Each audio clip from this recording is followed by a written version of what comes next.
Jeremy, thank you very much, and everybody, thank you for listening to a Brit who is now an American citizen.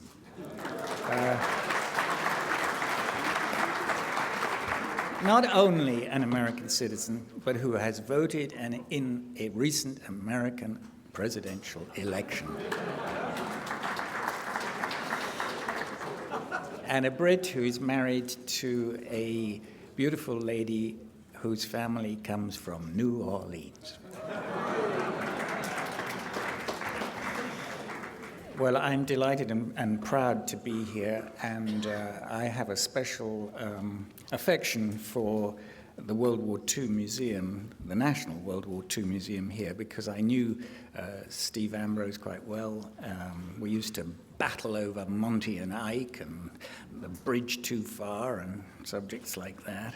I had great respect for him, and I also I suppose you could say I'm a military brat. My dad was a volunteer in World War II, was evacuated as a second lieutenant. Can you hear? No. Oh. Can we ramp up the mic? No, the mountain must come to Muhammad.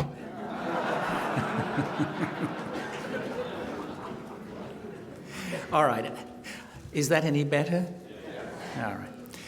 My dad was evacuated at Dunkirk as a young second lieutenant, and 4 years later he landed at D-Day at age 25 in command of an British infantry battalion, and fought all the way from Normandy to through Holland and to the German border. I've never served myself, but through my father I came to know Field Marshal Montgomery very well in my teens and when I was a student at university in England. And pretty extraordinary to think all those years ago in the 1960s, Montgomery took me for an entire weekend to stay with Winston Churchill at his home at Chartwell. Needless to say, I was so arrogant as a student that it went in one ear and came out. No, I remember it absolutely vividly. But I wanted to talk to you today, or I was asked to talk to you today, about Monty in North Africa. And I thought one way of doing it, I wrote a 3-volume official biography of the Field Marshal some years ago, and about 10 years ago, I rewrote the first volume, which takes the story up to the Battle of Alamein, and it was published in Britain as The Full Monty.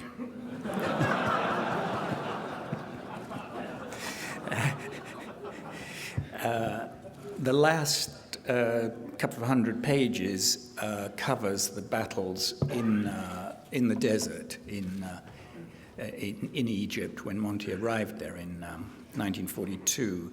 So I've managed to get hold of some copies. It was never published in the United States, but I've managed to get some British Penguin paperback copies, and they are available. So I thought rather than simply repeat what's in the book, I would take you through a series of slides, if I may, which illustrate some of the things which may help us go back to that crucial year, as Rick Atkinson said, the year 1942, which really determined the course of World War II. I'd like to start just by looking at reminding us of the desert itself. The nickname for the desert was the Blue. I'm not sure if I point this in the right direction. There we go. I don't know if anybody's been out to Egypt, to the battlefields west of the pyramids, but that is a pretty typical view, this scrubby desert. It's not, some of us imagine desert as dunes and sand, but that's actually the desert as the British Eighth Army saw it in 1942. You can probably see an individual on the right of the picture and a truck going through it, but they're difficult to see. It's very difficult to, if you're trying to spot the enemy, actually to see them amongst these sort of scrubby vegetation. And let's have a few more pictures. Here is, I thought just to give us a perspective, I'd just remind us that the war in the desert, as in the North African desert, in Egypt and Libya, was really very much like war at sea.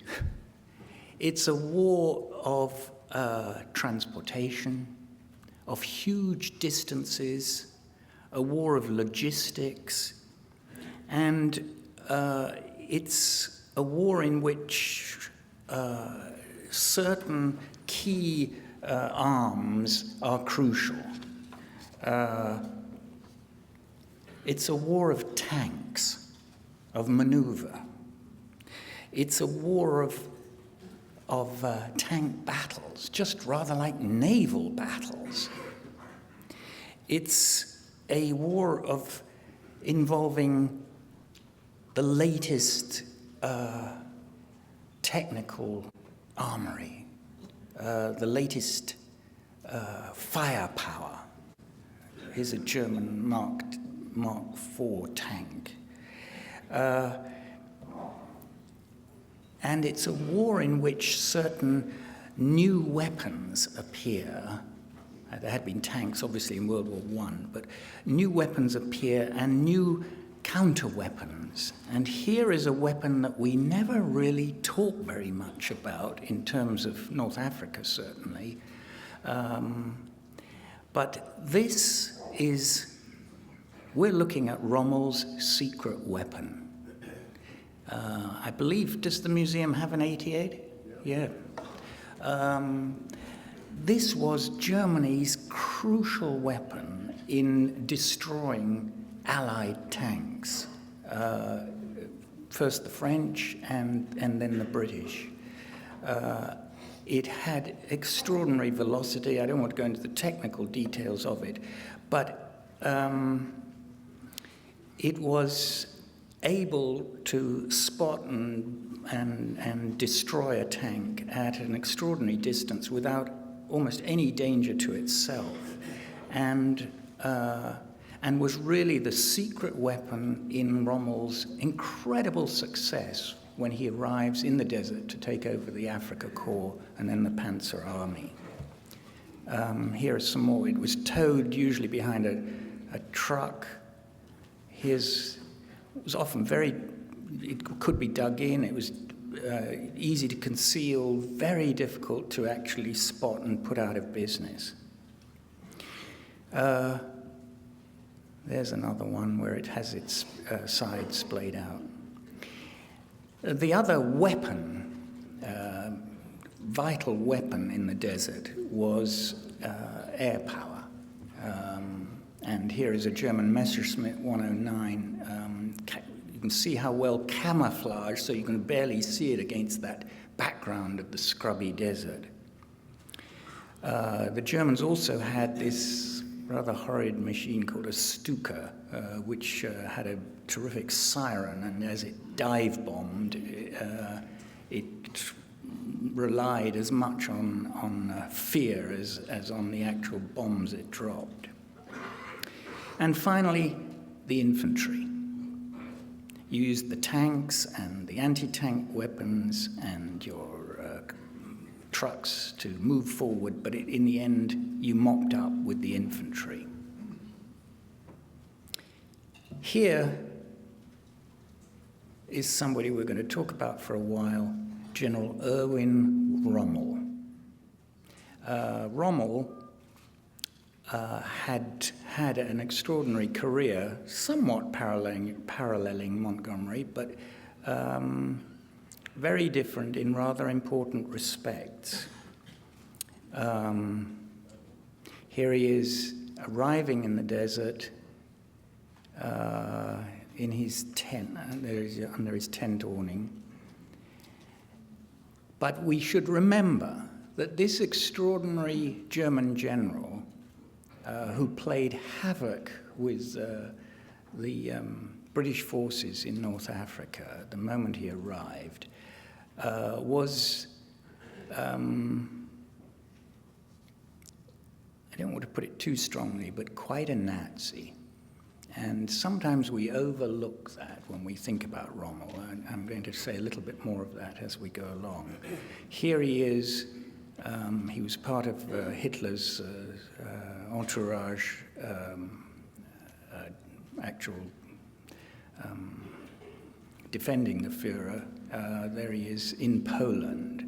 And as far as I'm aware, never objected to the German invasion of Poland, nor indeed to the German invasion of France. There he is alongside the Führer. Here he is taking the surrender of British troops in Saint-Nazaire, which was the high point of his campaign in France as a panzer commander, and he was decorated for that. Here he is against the swastika flag, very proud of himself.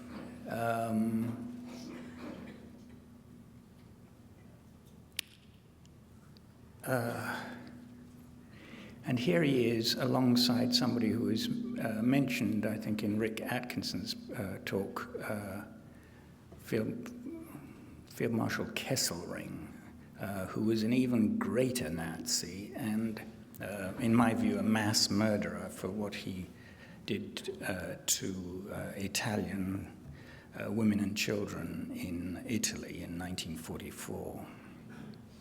So these are not actually very nice guys. And if I could do one thing today, it would be to dispel a little bit of the, not just the mythology, but perhaps the tendency to sort of over-sympathize with some of these characters. Rommel, here he is again with Kesselring in North Africa, looking pretty pleased with himself. He, again, I would like to emphasize, he never voiced at this stage of the war, as long as the Germans were winning the war, any objection to what we discussed yesterday, Hitler's plans for Europe. He was very close to Hitler. He'd been part of that entourage, as we saw. And he was absolutely delighted to be trouncing Germany's great enemy, the British, before the United States came into the war and after the United States came into the war. Here is another picture of him. He was a rather Patton-like character in a military sense, in that he believed in hitting the enemy rather than running away from the enemy. So his motto was vorwärts, forwards. Here he is with his famous chief of staff, Berlin. Certainly in professional terms, a terrific military commander, because he was utterly courageous and believed in getting as close to the front as he could to see where he could, he was an opportunist, shall we say, where he could expand on where German troops were doing well and if necessary, simply stand fast or pull back where they weren't. Here he is designing one of his attacks. Here he is in his famous Stork plane that he used to survey the battlefield. And this is where I want to start seriously talking about 1942. Because on June the 21st, 1942, Rommel finally seized Tobruk. And I'm sorry I didn't bring a slide of the North African coastline, but I think you saw it on Rick Atkinson's map. Tobruk is the key to not only Libya, but to Egypt. And Tobruk had withstood a siege of over 200 days earlier in the campaign. But in June of 1942, Rommel managed to attack and take the surrender of the port, in which 33,000 British troops surrendered basically without fighting. The port contained 2,000 vehicles, 2,000 tons of much-needed fuel for the German army, and 5,000 tons of rations. And at that point, Rommel announced that he was going to Egypt and Cairo. For that extraordinary feat, Hitler made Rommel, who at that point was a general, a field marshal. Here he is on when he goes back to Berlin to get his field marshal's baton. There he is being congratulated by the Führer. Another picture of being congratulated. And I'd like to quote something which not many historians, British or American, use much, and that is the diaries of Joseph Goebbels, the German propaganda minister. I've loosely translated them from the German because they are not available in English, but they give a wonderful insight into how Hitler is thinking and responding to battlefield successes in the summer of 1942. So on June the 21st, the day that Tobruk is surrendered by the British, Rommel says, "The British have had bad luck." I'm speaking with a mock German accent, just so that, wie Sie verstehen werden, just so that you realize this is a quotation rather than Nigel's invention. "The British have had bad luck with their generals. Not a single one who could be classed as a real field commander, following Wavell, Auchinleck, following Auchinleck, Ritchie, every one a failure." And then the next day, June the 22nd, what a change of fortune, a catastrophic defeat for the British. The United States are recalling American citizens from Egypt. If we can keep up our military victories this summer, the same as in the past few months, then we may rest content. The Führer, whom he saw in Berlin, Goebbels saw in Berlin, sees in Rommel a first-class strategic talent. It's clear that Rommel is today, not only in terms of the German people, but in the whole world, the most popular army commander we have. The British have made a sort of myth out of him, in part to excuse their defeats. Rommel, this is the German, Rommel ist ein internationaler Nummer, an international star. And then he goes on the next day, on the 23rd of June, to write something which I think goes to the key of the campaign in North Africa in the summer of 1942. He writes, "The new 88 millimeter, they call it 8.8 centimeter, with its new ammunition has been a terrific help to our troops, where it has, as I've emphasized before in the diary, achieved wonders in North Africa. It's characteristic how Rommel has based his whole operations on getting the British to attack him. If they hadn't," this is in the wake of Tobruk, "if they hadn't then his plan would have not worked nearly so well as it has. Because of this, he was always afraid the British would take counsel of their fears instead of their courage. In the end, they did attack and had to pay for it in the harshest manner. Our 88s shot them like rabbits. They charged through our open gaps, and this exposed them to our field of fire. They became defenseless sacrifice to Rommel's tactical brilliance. Rommel's genius has been shown in the most wonderful way. It's a pity we don't have any more Rommels. One can hardly dare say it aloud. This is the 23rd of June, 1942. But the road to Egypt is now open to us.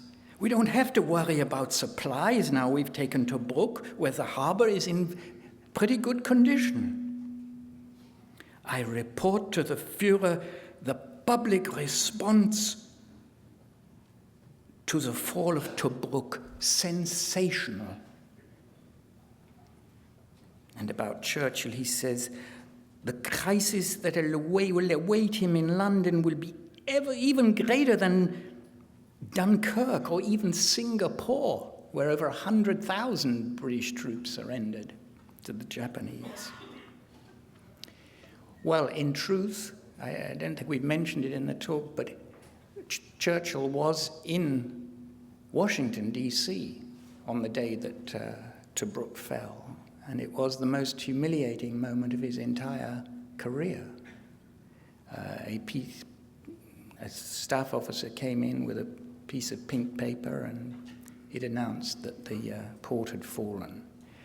And at a moment when, as we've heard today and yesterday, the whole strategy of where the Allies should go in 1942, whether they should go for a second front in Europe or whether they should go elsewhere like Northwest Africa, was being debated. At a moment when the President of the United States, as Commander-in-Chief, is himself, here I disagree with Rick and to some extent with Mark, the President is himself so in favor of landing American troops in Northwest Africa in order to create this pincer that would extinguish the German threat to the Mediterranean. At that very moment, it was so humiliating to Winston Churchill that the British had surrendered basically without fighting at Tobruk, and that the road to Egypt looked completely free for the Germans.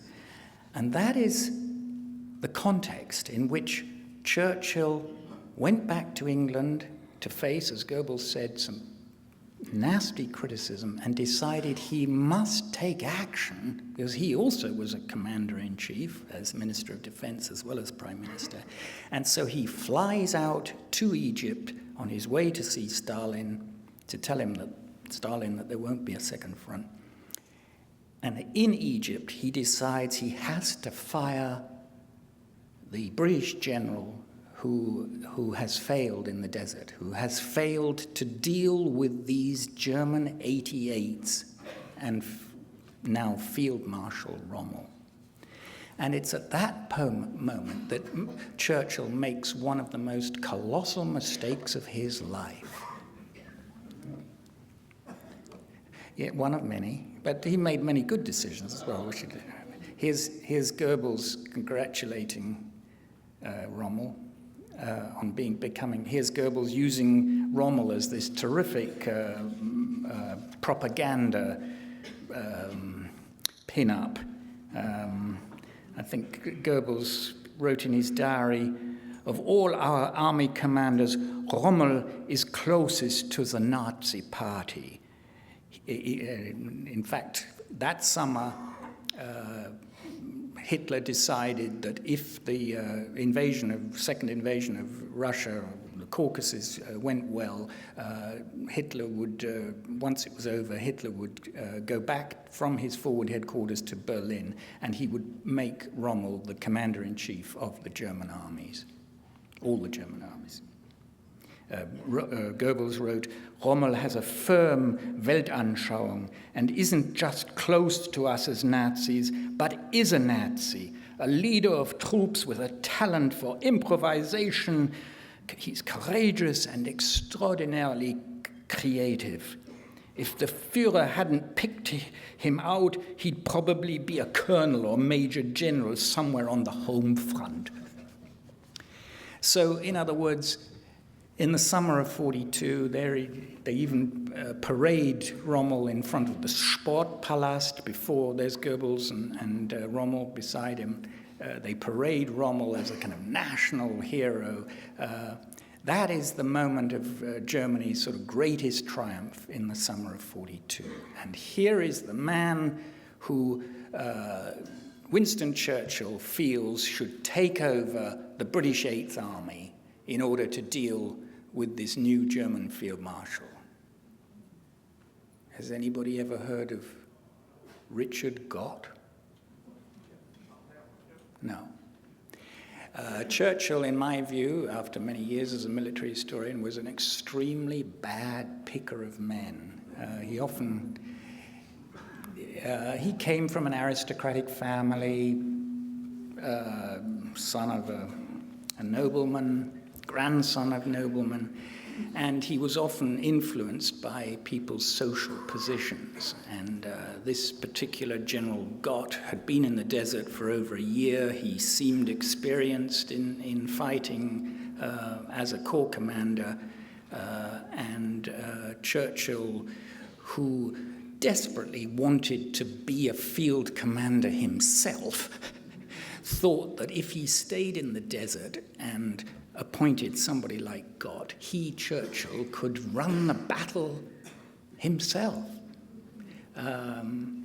So Gott was appointed commander of the Eighth Army to replace General Auchinleck. As I say, probably the worst decision Churchill ever made in his life. And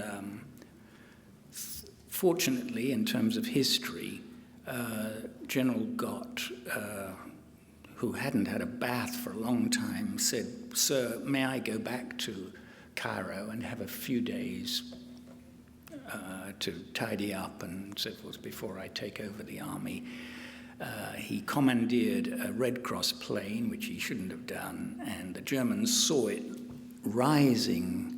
I interviewed the man who piloted the plane. He saw, as the plane rose above the desert at Alamein, as you saw, almost flat desert, immediately it was visible to the German airfields, and they sent up some people say 4, some people say 6 Messerschmitts, shot it down, and General Gott couldn't open the door and was burned to death. And finally, at that moment, I interviewed Churchill's military assistant, Colonel Jacob, and apparently all the staff said, "Thank God." The Prime Minister will have to call Montgomery. Churchill did not like Montgomery. Not many people did. Monty was the proverbial pain in the whatever.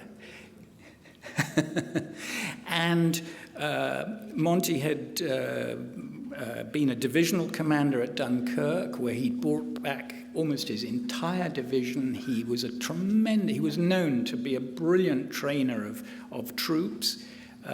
He'd served for 4 years in World War I. They had dug his grave. He'd won the DSO there. He'd become, by the end of the war, a chief of staff of a whole division. He was experienced in fighting the Germans and had this tremendous reputation for not just training troops, but rehearsing troops. And this is crucial to an understanding of what takes place in the summer of 1942. Because Monty felt there was nothing that civilian, basically former civilian citizen troops cannot do, not only if they're well led, but if they have commanders who understand the need to rehearse in advance of action, of combat, what they are expected to do. So when Monty went out to the desert, he was well aware that he had to really shake up this basically defeated Eighth Army if they were to stop Rommel from reaching Cairo. As Rick said, the Germans were within 60 miles of Alexandria and a little bit more of Cairo. The British fleet had left Alexandria, and they'd burnt most of the embassy papers.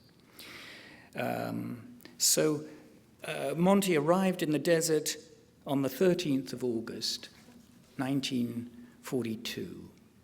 And, well, he arrived, I think, on the 12th of August, and on the 13th of August, he went out to the front lines and changed history. And I don't think that's an exaggeration. I interviewed pretty much all the surviving staff officers at the headquarters of Eighth Army who had served under his predecessor, General Auchinleck, and those of them who survived Monty's cleanup. It's not probably an exaggeration to say that Montgomery revolutionized modern combat warfare for the British Army in those days after the 13th of August. He understood, he hadn't read Goebbels' diary, but he understood that this 88 originally anti-aircraft gun used over open sights at tanks was absolutely lethal, was destroying Allied tanks, whether they were British tanks or even American tanks that had been given under Lend-Lease to the Brits, like rabbits, like hares, wie die Hasen. And he understood, he'd made a study of Rommel's tactics, and he recognized that all Rommel wanted him to do was to attack the Germans, because then the Germans could lure British tanks onto those 88 guns. And he decided there and then, on that day, that he would not fight that kind of battle. He would force the Germans to attack the British. He ordered all contingency plans for retreat to be torn up and burned. And he ordered that troops be brought up from the Delta, that they be dug in, and nobody should be allowed to move.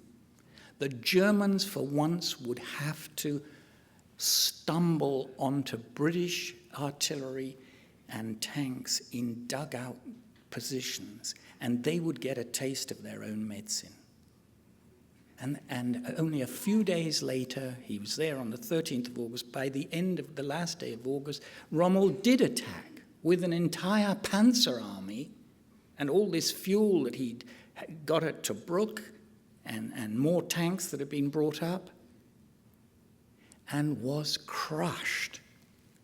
And that, in a way, is the turning of the tide. Right then, I think Rick referred to Alamein as one of the seminal moments, but really this battle, it's called Alam Halfa, at the end of August 1942, is certainly the beginning of the change in Allied fortunes. Here's Monty as he arrives. He's not, later on he becomes, when he's more famous,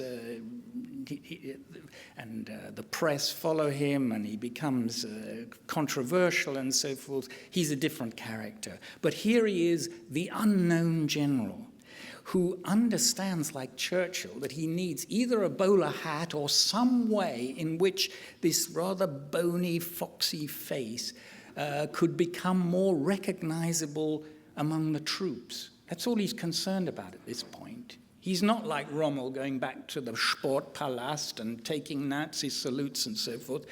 He wants to impress the men at the Eighth Army that they can beat Rommel.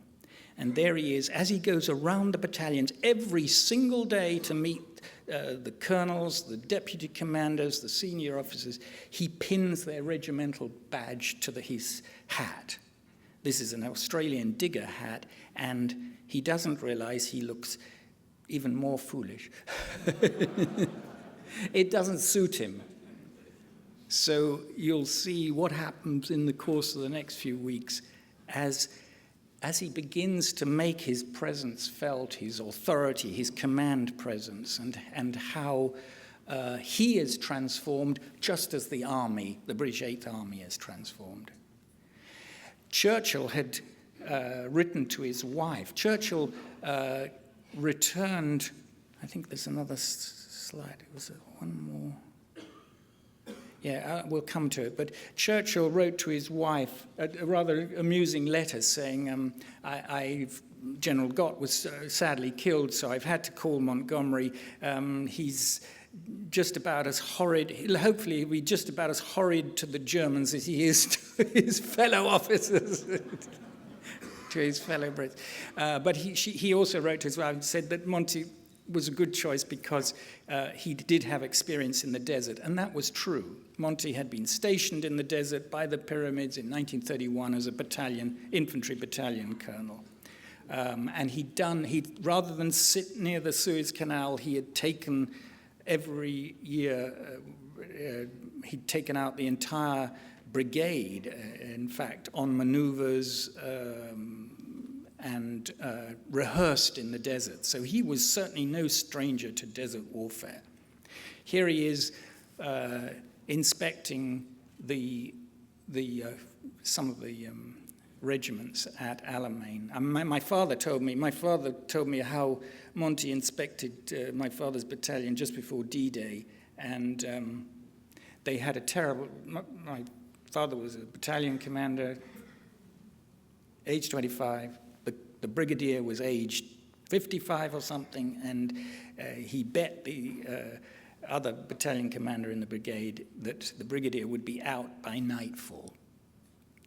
And he bet £5, which apparently was a lot of money for him in those days, and midnight came, and the other battalion commander called him up. And this was like May of 1944, and said, Dennis, you've lost your bet.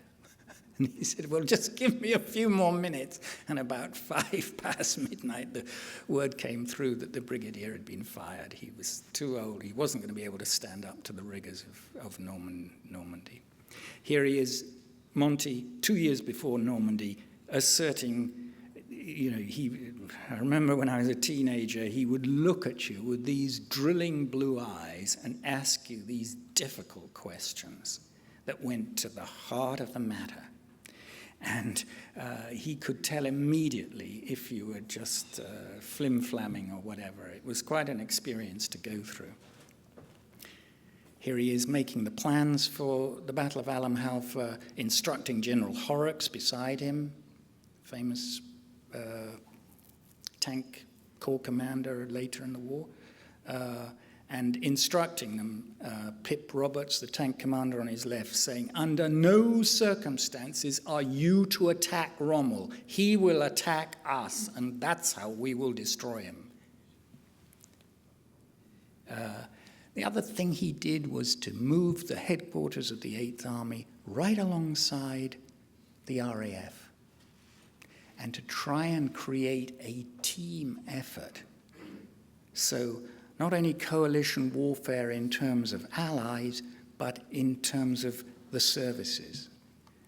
And here is Winston Churchill returning from Moscow, where he's had to hand over the terrible news that the Allies are not going to land across the English Channel. They're going to land in northwest Africa, which Stalin thinks is a great idea, actually. That's often misunderstood, and people say that the Russians were very disappointed that the Allies were not going to land across the Channel. I think Stalin understood better than anybody else that crossing the English Channel would be a terrible mistake at that point of the war, and was utterly delighted that President Roosevelt had put his foot down and overcome the objections of the US War Department, and that the Americans were coming and to the threshold of Europe. So Churchill arrives in the desert on his way back from Moscow and is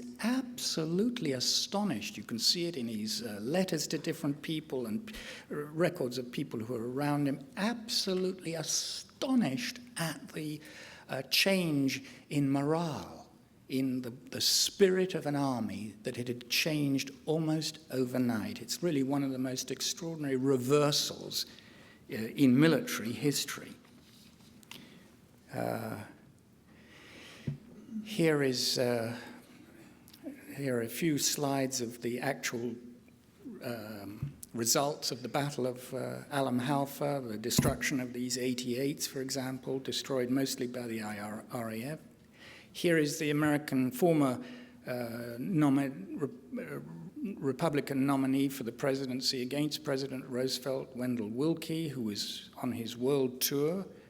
Monty showed him over the battlefield and told him he was seeing the results of Rommel's first defeat, and he was going to see very shortly a great Allied offensive victory.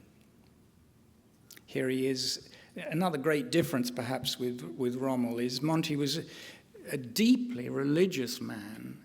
His father was a bishop, a missionary Anglican bishop to Australia or Tasmania. When at the time, just after Monty was born, he had enormous admiration and love for his father,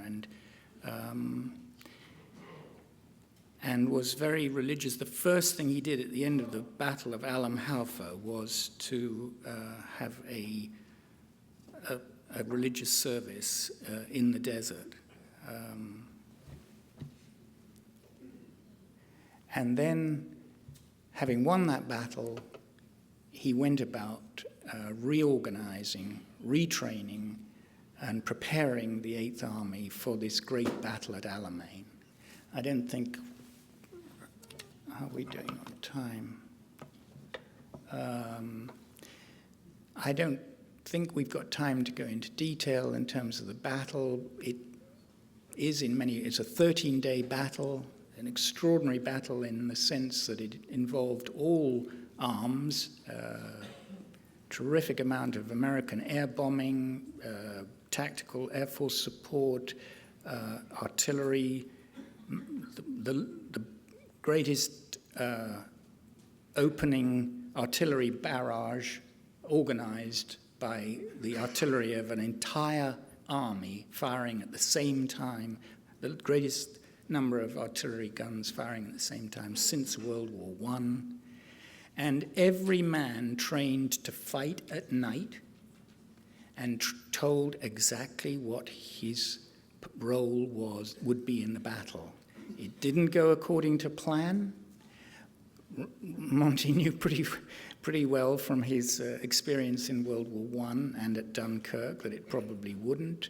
But he calculated. I interviewed his chief of plans, General Richardson, and Richardson was a colonel on the staff of 8th Army and apparently went to Montgomery before the battle and said, "Sir, I have to organize as chief planner, I have to organize the ambulances and the hospitals and the nursing staff that will come up.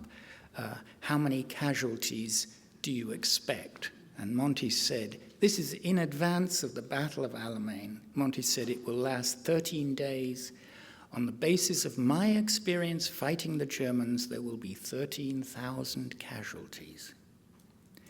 After 13 days, when finally the Germans broke and Rommel defied Hitler's order to stand and die, I think British casualties reached 13,200. It was an absolutely extraordinary performance. So I think perhaps I would leave you with that. That certainly, in the view of many military historians, is the turning of the tide, because with the success of the British 8th Army at the northeastern end of the North African coastline and the approaching fleets from Britain and the United States to land in Morocco and Algeria, the course of World War II was cemented, if you like.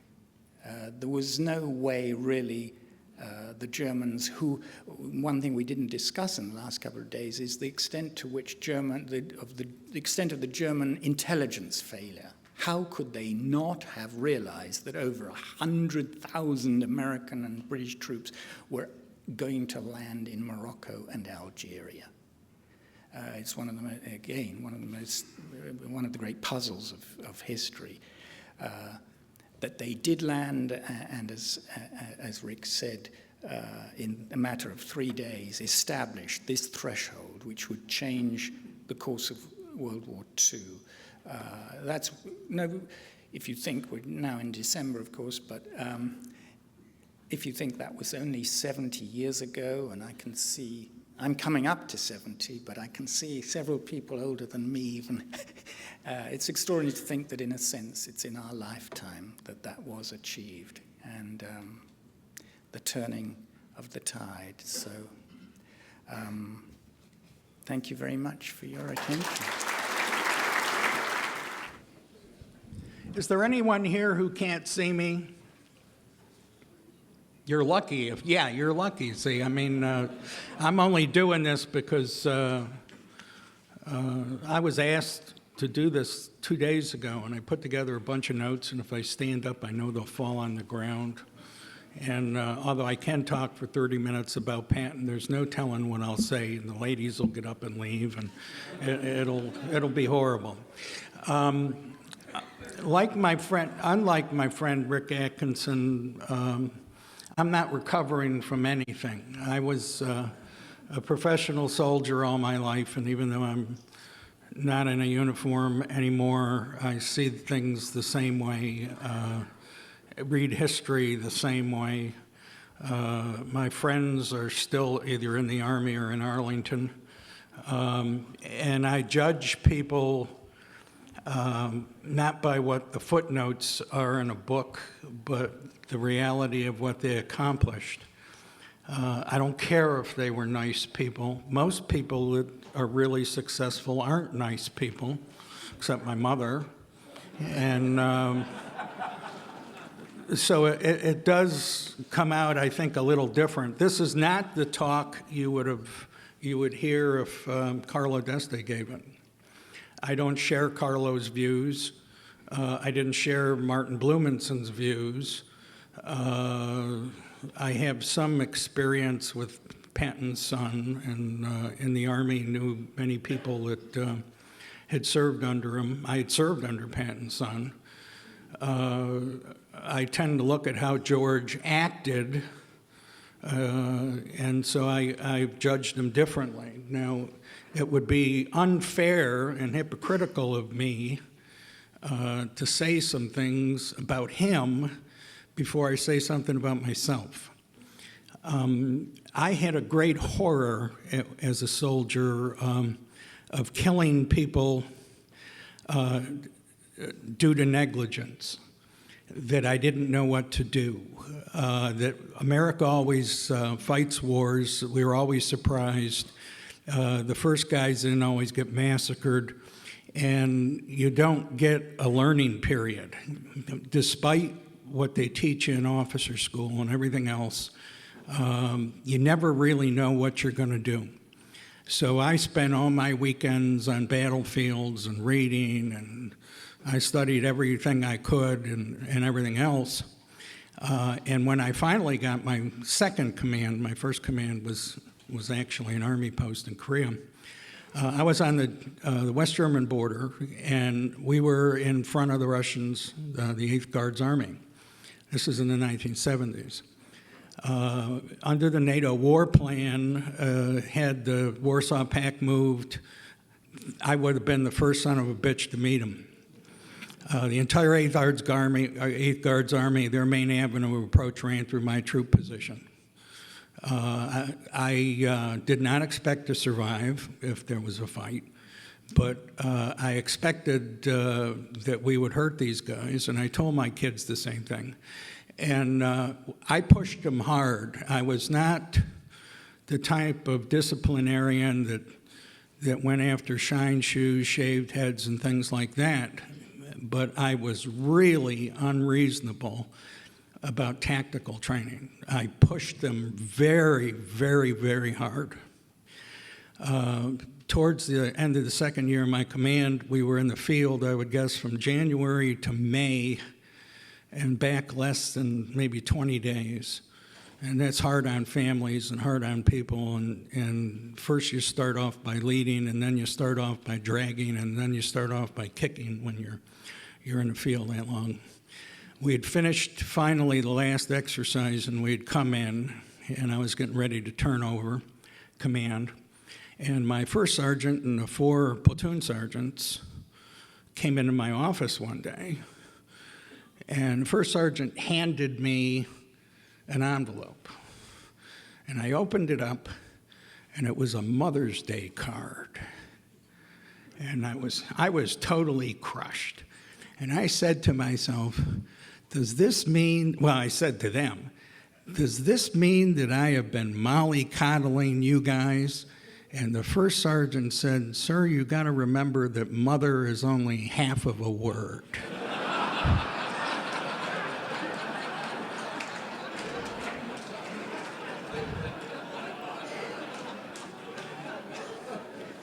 Patton would have gotten lots of Mother's Day cards. So I think that having said that, that's what he looked like.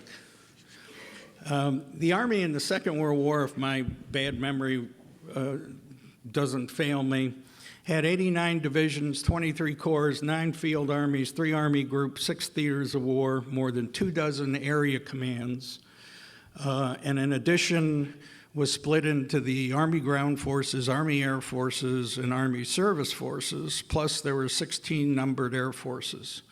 It took over 1,000 generals to run that organization.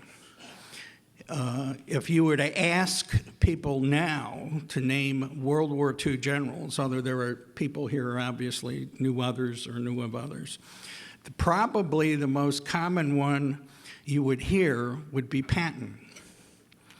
When I was a young lieutenant, if you'd asked other lieutenants, well, who was your hero and all this other stuff, the name you would hear was Patton. And that was due to the movie. And the movie was probably the best thing that ever happened to Patton's reputation. As General Gavin told me, the movie Patton was better than the real Patton. And I had interviewed, as a young soldier, I used to go talk to old soldiers all the time.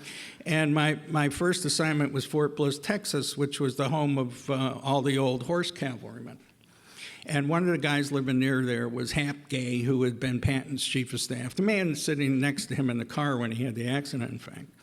And I went out and talked to General Gay, and I talked to 2 of Patton's division commanders, and I talked to a couple of the corps commanders, and I talked to guys who had been company commanders. And I also got to talk to people that had chased Pancho Villa with Captain George. One of the things I really learned was that when you interview generals, they tell you nice things about generals. When you interview captains, they tell you horrible things about generals. And when you interview people's wives, they tell you the truth. And I heard a lot about George from people's wives who knew him.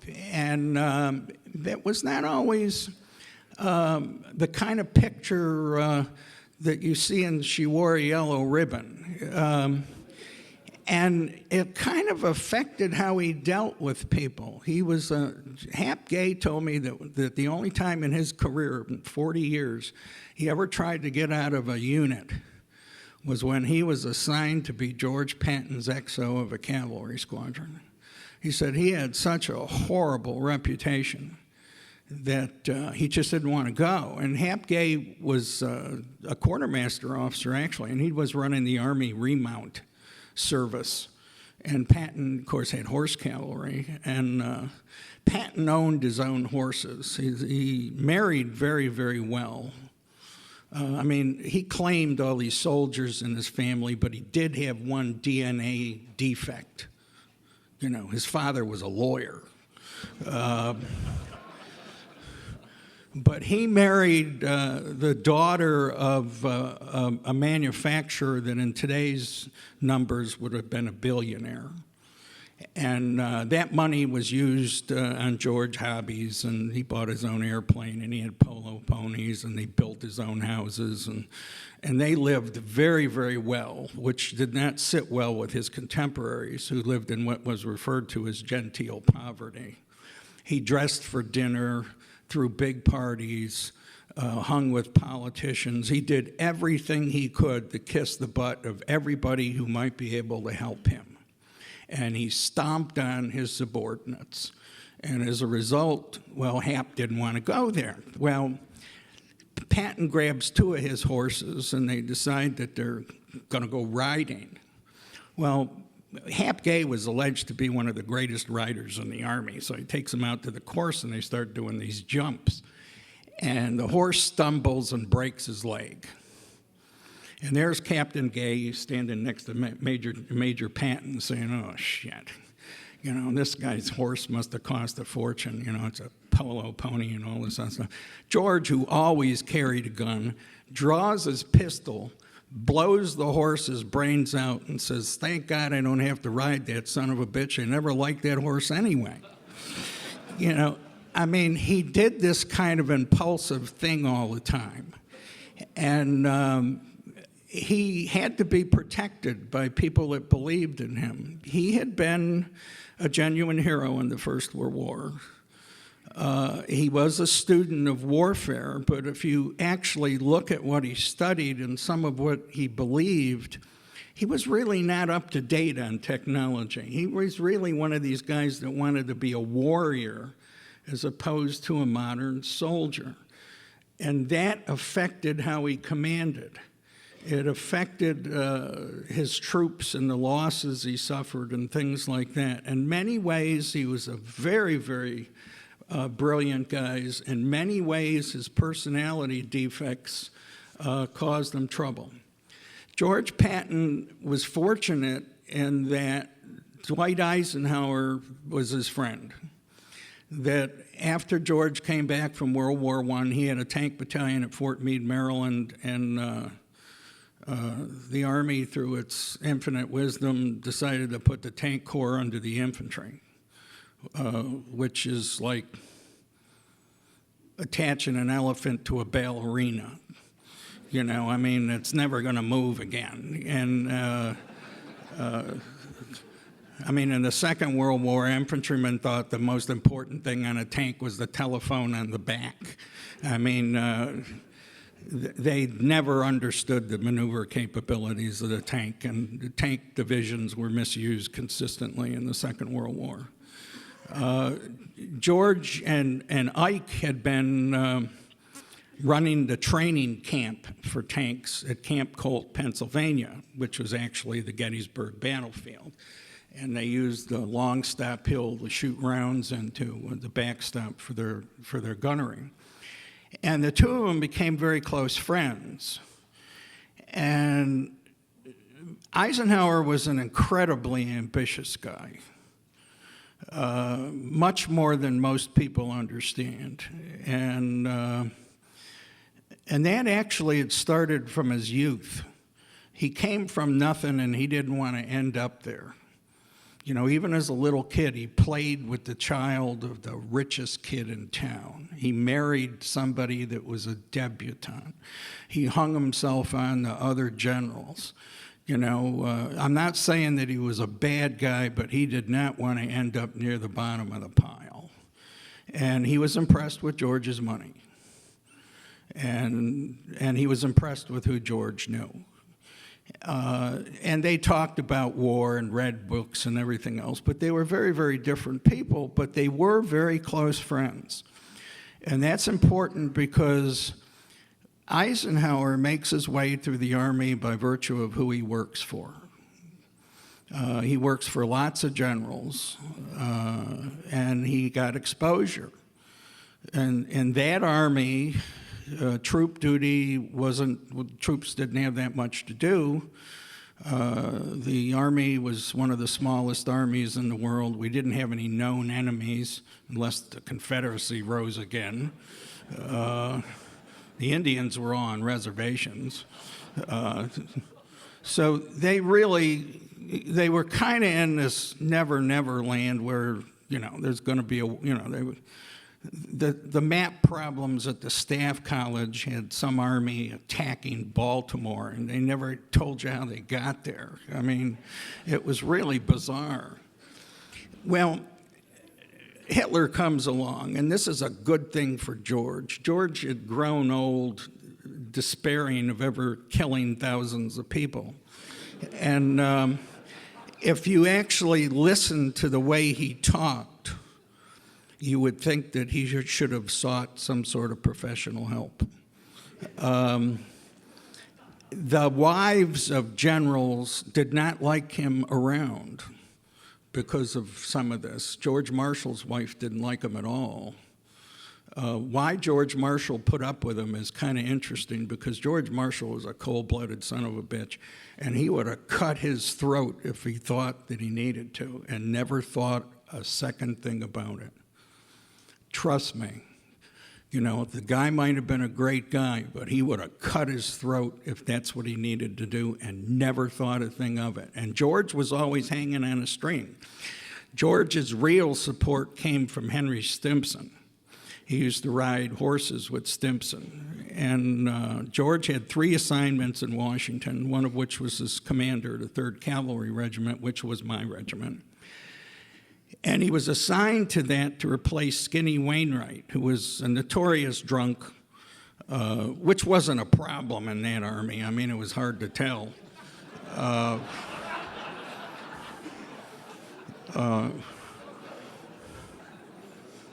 It really wasn't, actually. It was one of, people used to smoke, drink, and chase other people's women. I don't know what the hell happened.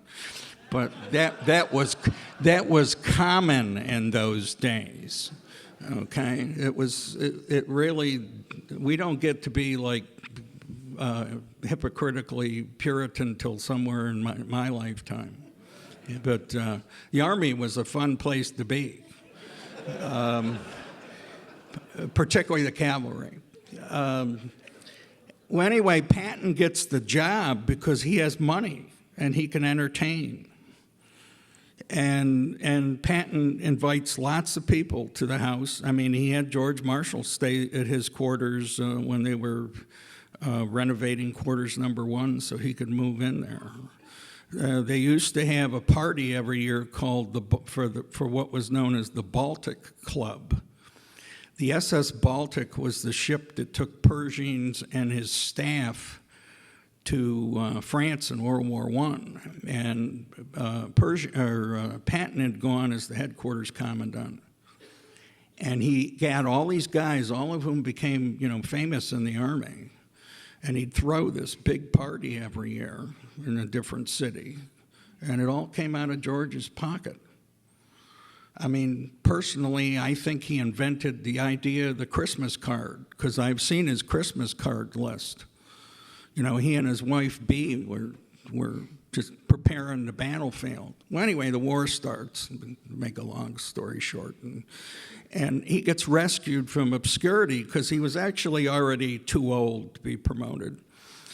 And he was originally tagged to go to a cavalry division because he was a horseman, and he reminded everybody he'd been in a tank corps, so they gave him the 2nd Armored Division. And he went down to Fort Benning, and the first thing he did was, well, I don't like the quarters, so he had a new house built at his own expense, and then gave it to the Army. The post commander was a guy by the name of Omar Bradley, who didn't like Patton because, Omar and Patton were just opposite people. You just couldn't get different. It's like the Odd Couple. They were just not the same. And Patton had a mouth, and Bradley didn't. Bradley shut his mouth, and Patton allegedly did this wonderful thing in the Louisiana maneuvers. And if you actually study the maneuvers, you see George is maneuvering like Jeb Stuart. Well, the Union Army didn't have airplanes. So Jeb Stuart could ride around all he wanted without being seen, and you couldn't do that anymore. The other thing was George went outside the unit boundaries, which is, it sounds chicken, but the reason they have unit boundaries is so you don't get shot by the other guy, you don't use the other guy's roads and all this other stuff. So at the end of the thing, they do an evaluation on all the commanders, and Leslie McNair, who is the Chief of Army Ground Forces, recommends that Patton not be promoted and recommends that he never be advanced beyond Major General because he's just pain in the neck. Well, they send him out to Indio, California. He gets out to Indio and he creates his own uniform made out of green leather, which was a Union cavalry uniform made out of green leather with a gold football helmet. So the soldiers call him the Green Hornet, or they called him Gorgeous Georgie. And he went around terrorizing everybody, fining them, chewing people out. And he had this Frederick, his view of discipline came from Frederick the Great, where soldiers should be afraid of their leaders. And he really believed that. And I had a cousin that was out at India when George was there, and he was surprised that anybody would actually respect the guy. That was pretty much what draftees thought. He ends up commanding the Western Task Force, and Rick has talked about that, and he covers all of this in his book. But the real thing that happens is the American Army, for a number of reasons, doesn't do well. And let's see. Rick has already where the hell does this thing work? Point it there. Oh, I have to point it there. There you go. Nope. There you go. Patton, of course, lands in Morocco, which is like 1,000 miles from the battlefield. And Lloyd Friedendahl is given the command that's attached to the British First Army, or works with the British First Army. And for a large number of reasons, the Second Corps doesn't do well. Now, granted, Friedendahl was responsible for the Corps, and he certainly contributed to their demise. But in Friedendahl's defense, Eisenhower had broken up his divisions. The units were being inserted to meet immediate threats. They weren't put back together. They weren't logistically supported well. Eisenhower had this idea, like Jeb Stuart, that he would do an end run around the southern part of the line, and that couldn't be supported logistically. So these guys were all strung out. And of course, when Rommel joins with von Arnim, as Rommel moves from east to west, the Germans focus their attention on the southern part of the line, and they break their way through the Americans. And it doesn't go well. And it doesn't go well at different levels for a number of reasons. I've been at Kasserine Pass a number of times, to include with some people who were there. And they were set up for failure by the way the command structure was. They were also set up for failure because they did not understand the capabilities of German anti-tank guns. And they were also set up for failure because one of the things they had learned in the Louisiana maneuvers was to charge the enemy. German tank attack moved very, very slowly. The idea of you closing the ground and moving is not how they worked. You see that now with M1 tanks, but you don't see that the Second World War. There was not always an advantage. The advantage really had to be is what your gun could kill at what range. People like Patton never understood that. His loss ratio in tanks was generally never better than 3 lost for every 1 they destroyed. his claims were always 3 the other way. I mean, George's kept tremendous numbers of figures on things, and he multiplied them. And he defended American equipment that didn't work long after everybody was trying to change it because he thought it was bad for morale if the general criticized the equipment. Now, it doesn't mean that he didn't improve anything, but he had an odd sense of a lot of things. I think that the thing about Patton in Tunisia is he didn't save Second Corps. He wasn't there long enough. He spent 10 days of finding people and screaming at people. Then they went out in the desert and they fought for 22 days, and they were given a secondary mission. They were given the mission to draw the anti-guys reserves. Now, what he did do was put the Second Corps staff together the way it was supposed to be, because Lloyd Friedendahl had just bombed these guys. I mean, he was just brutal, and they just could not work as a team.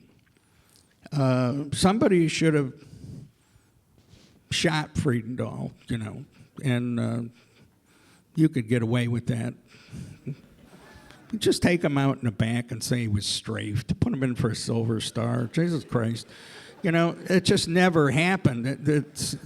That during the battle, I made mention of about 20 American generals standing at Kasserine Pass when one of them said, "What would you have done?" I said, "Well, if I was the chief of staff, I would say, 'Sir, I need to talk to you.' Take him out back and shoot him with the pistol."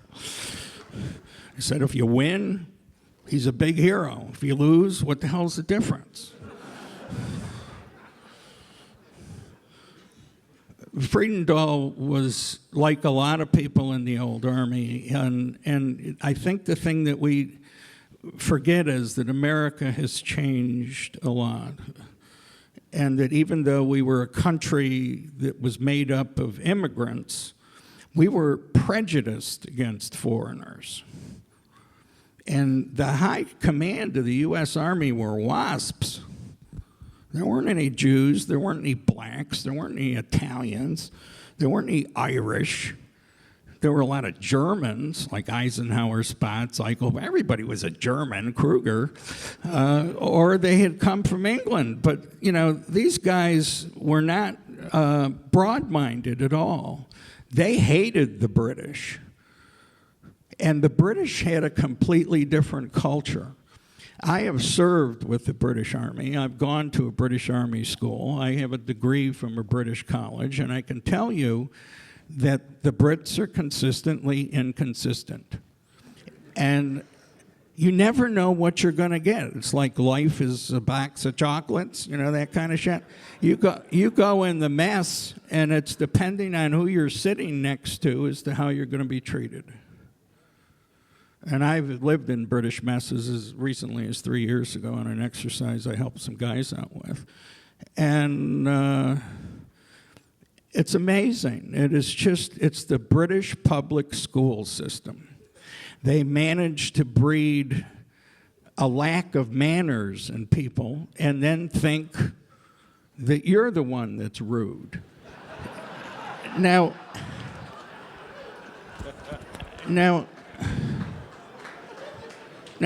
can you imagine somebody that's a snob saying something to George Patton?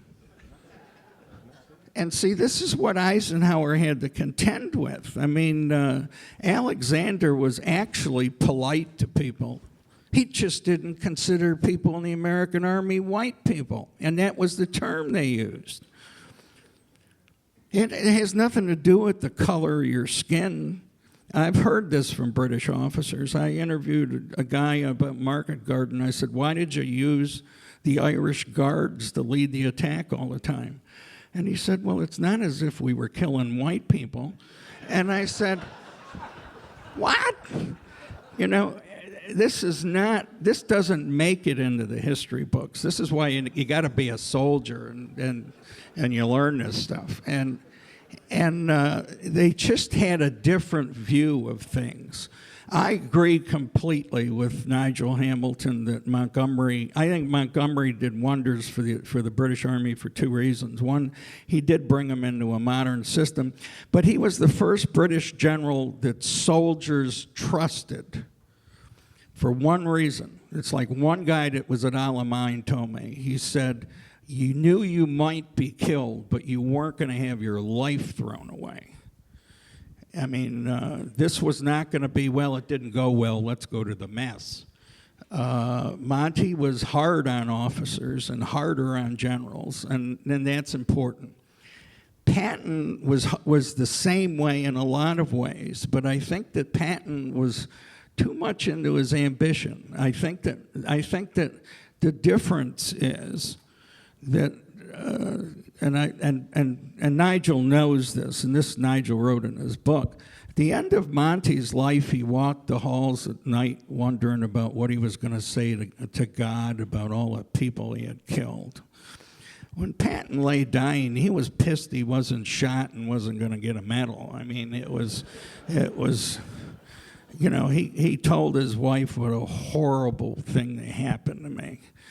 You know, die like a peasant, you know, that you were just in a car accident. And I think that, you know, that was just, George made himself into something. Maybe he wasn't that person. Maybe the dyslexia or whatever it is that affected him drove him to something. He certainly was a guy, he did one other thing, and then I'll end. It is a mistake to believe that soldiers want to fight, unless they're fighting people that can't defend themselves, like Iraqis. You do not find guys that are just eager to go kill people because, you know, they kill you back. And George standing there giving these speeches about going to fight was not well received by soldiers. At the end of the war, they decided to send all the low point people to the Pacific, and George Patton went out to what was the totally recreated 45th Division and said, Jesus Christ, I wish I could go kill Japs with you people. And they booed him. They didn't want to go fight again. You know, they wanted somebody else to go fight. I mean, they had it. They had it. It's like I told Dutch Van Kirk, you know, my father had his war, and now he was going to the Pacific in a different kind of airplane, and he was happy when they dropped the atomic bomb.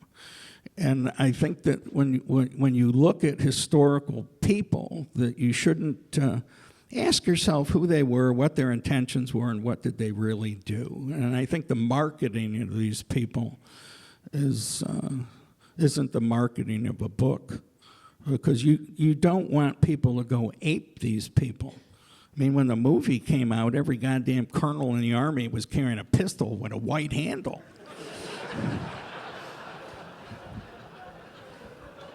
I've said too much.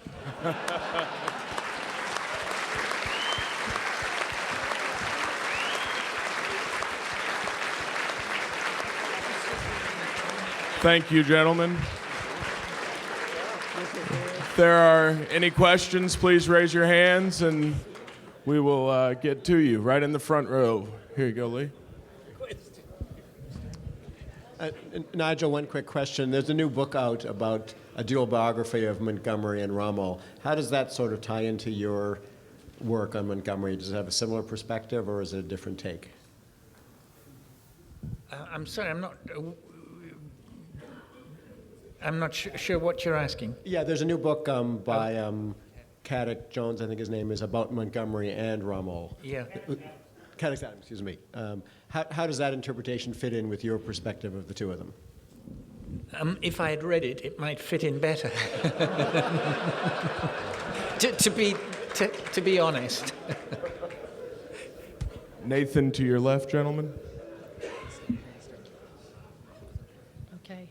I have a question for Mr. Hamilton.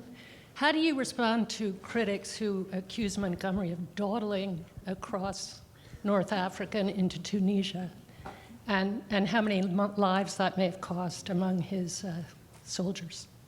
Not to mention the course of the rest of World War II. If only he could have, beaten the bad guys right there.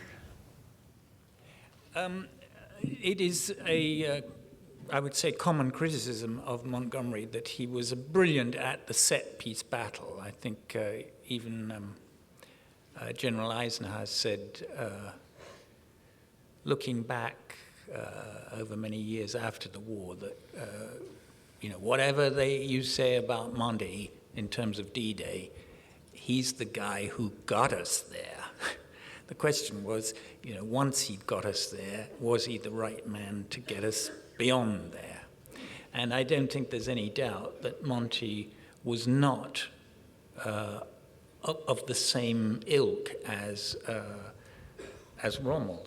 And I'm sure there is a book. Clearly, there has been a book in comparing Monty and Rommel. I mean, Monty spent his afternoons visiting his troops, but he was visiting them in terms of morale and assessing the commanders, listening to them, how they thought, how they saw matters. He wasn't visiting them in the same way as Rommel, some of those slides we saw. He wasn't, if Monty did have a small plane, but it was to take him to have meetings with commanders. Rommel was taking his plane to get the layout of the land. And Monty was an infantry officer, had joined an infantry regiment when he left Sandhurst, and he was very dubious about British tank commanders. He felt during the Battle of Alamein they had rather let him down, that he accused one of them of cowardice. And so when the battle finished, I think he was wrong in that respect. I think, as I've tried to explain, German anti-tank guns were so formidable that it was, who could have said it better than Goebbels? A sacrifice to Rommel. And I think Monty assumed that because he had hundreds of tanks that he'd massed in the middle of the Battle of Alamein, that he could have broken out. He was very disappointed that he had to use more infantry, which involved more casualties, because the armor wouldn't move out. Well, they would have simply been destroyed by the German anti-tank guns. So what I'm saying is, at the end of the Battle of Alamein, he was disappointed with the armor. It tended to be a slow advance. He was also a cautious man. He didn't want any setbacks. That was the nature of his personality. I remember him going driving with him, and we went at about 6 miles an hour. Question in the back to your left, gentlemen. Oh, good afternoon to you. Just before the question about Montgomery's more formative years, the techno-geek in me would just pedant that the Italian 90mm was an even better gun than the German 8.8, but the Italians never get any credit for anything. So I just put that out there. You may gather from the accent, I'm from your neck of the woods roughly as well. Montgomery occasionally shows up on Irish web boards as a topic of discussion. There seems to be great confusion as to whether or not the Irish are supposed to hate him, because he was posted in his more formative years down in Collins Barracks, what we now call Collins Barracks, Cork, in the time that the English were maybe not the most popular people in the island of Ireland. The question to you is, what was Montgomery's role in Ireland? Was he a relatively benign soldier? Is there a reason that the Irish should be disliking him? And how did his time there, if at all, reflect upon his later career? An interesting question, and it is actually dealt with in the book. During a very interesting period during the Irish Troubles. One of the most interesting things I came across when I was writing the book was that he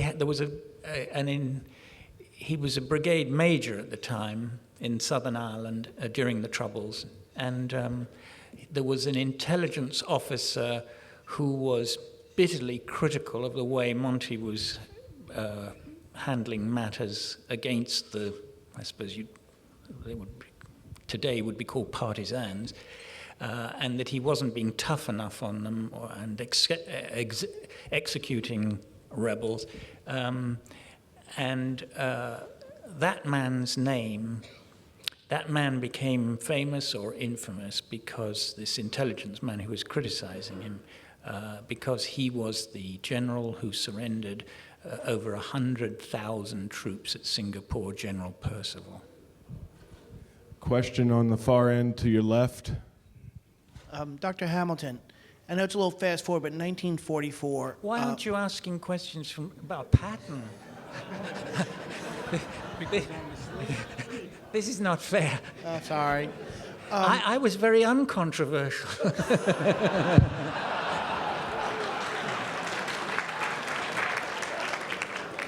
Sorry. There's the argument of the narrow front versus the broad front strategy in France and Belgium. After the war, since you met the field marshal, obviously, as an older gentleman, was he like resentful to Eisenhower? I know Resentful, yes, to the end of his life. I think Roger and I did discuss yesterday this question of historiography, and Roger alluded to it.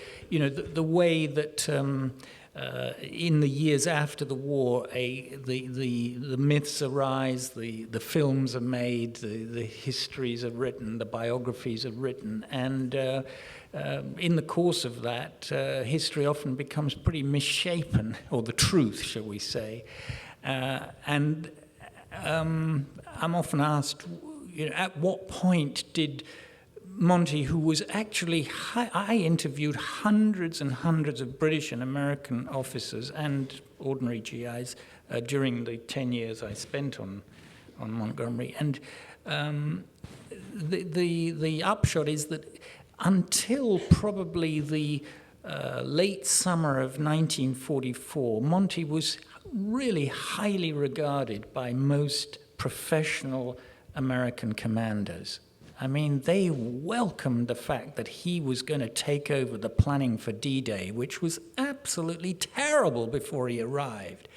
You know, again, he revolutionized the whole planning for the D-Day invasion. And the American commanders serving under him, Monty being the ground force commander for the invasion, were really relieved that somebody so professional and so careful about the planning and the need for rehearsal was in charge. The real problems took place after the breakout. And it's an interesting question. The answer is he was resentful to the end of his life about he hated, of course, ever to admit that he'd done anything wrong or had failed in anything. I mean, Winston Churchill was more or less the same, and those qualities that make you a great person in adversity, which had made Churchill so wonderful in 1940 and 1941, you know, can be to your detriment at other times. And in Monty's case, he failed to see the war from a truly allied perspective. And it's easy to say, oh, well, that's politics. It's much more a question of a coalition. And Monty failed to understand that at that point of the war, I know we're moving on from North Africa, but at that point of the war, in the summer of 1944, the United States was contributing. On D-Day itself, there was an equality in terms of numbers of troops landing between the British, including the Canadians. Mark? No, the other Mark. Canadian Mark.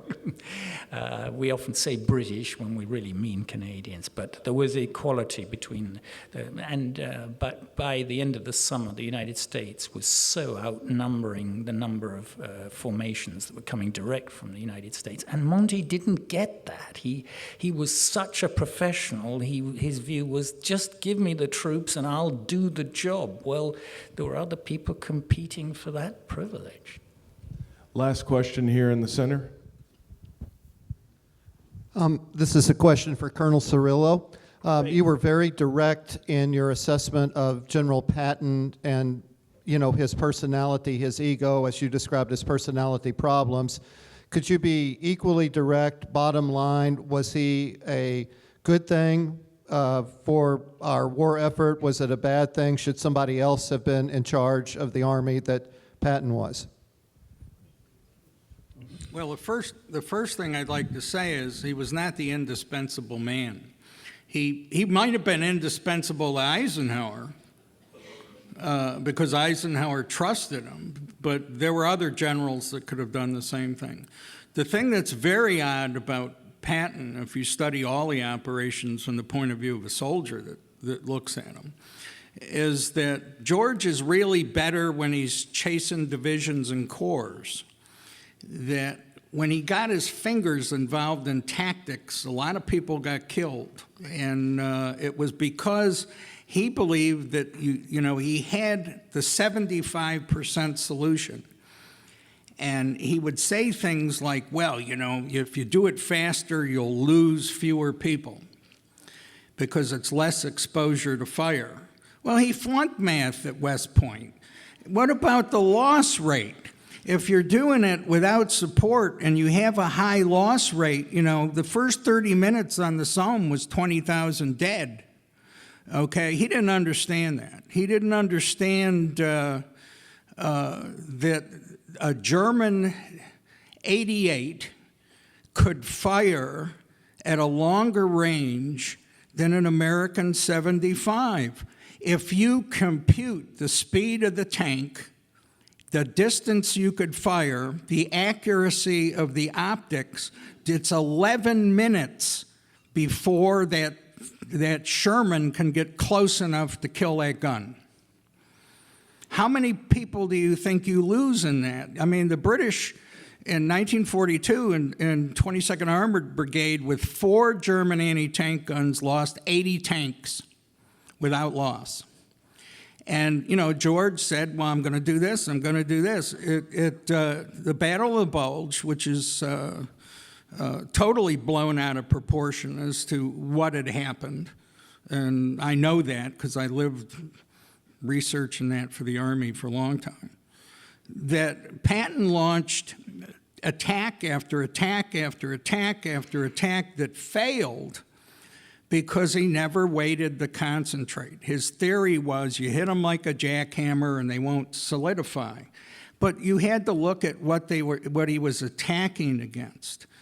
And I think that the imagery of the Americans losing overpowered the American generals. That Patton says, for example, that we only need to take the Brittany ports so we don't look bad. Well, what was the object of Overlord? The object of Overlord was not to go to Caen. The object of Overlord was to establish a lodgment area. The only way you would be able to supply the 36 divisions coming in from the States was through the Brittany ports. We ran out of gas because Patton didn't take his objectives. If you look at the plans, they didn't expect to reach Antwerp until D plus 350. We had expected the Germans to fight a different way, and when they didn't, everybody wanted to run with the ball, and unlike Germans, they didn't decide which ball you go and run with. The Americans always wanted to be successful, and I think the thing with George was that George was a steeplechaser. He thought everything was a horse race, okay? And gee, I won. And he wasn't a team player. I mean, I think he was important. I think in a lot of ways he was a great soldier. I'll give him that. I wouldn't let him marry my sister. And on that note, thank you, Nigel. Thank you, Roger.